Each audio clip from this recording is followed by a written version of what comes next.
Hosea chapter 9. The sadness of exile. Israel, don't celebrate like the nations do. Don't be happy. You acted like a prostitute and left your God. You committed your sexual sin on every threshing floor.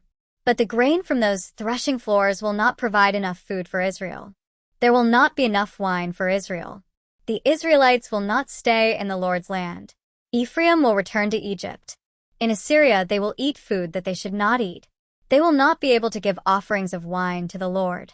None of their sacrifices will please him. What they offer will be like food eaten at a funeral. Whoever eats it will become unclean.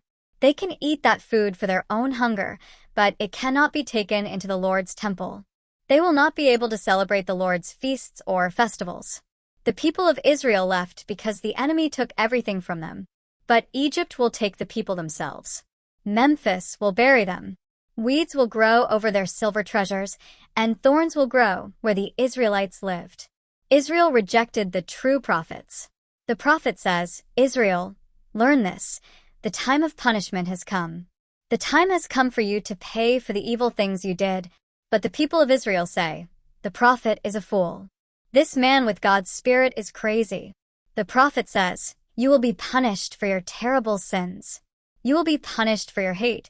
God and the prophet are like guards watching over Ephraim, but there are many traps along his way.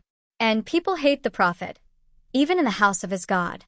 The Israelites have gone deep into ruin, as in the time of Gibeah.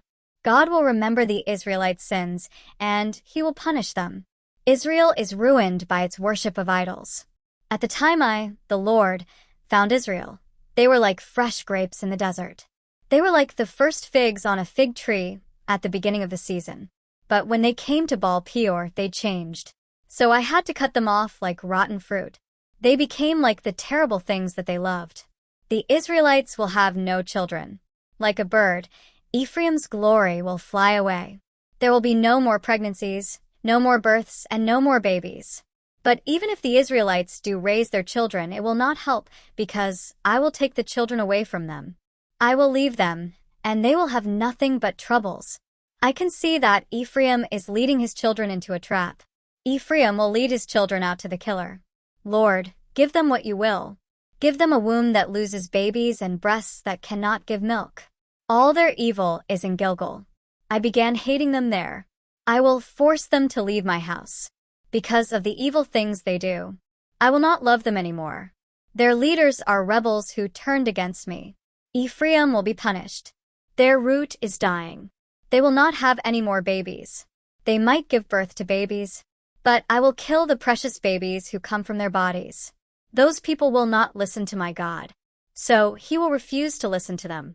And they will wander among the nations without a home.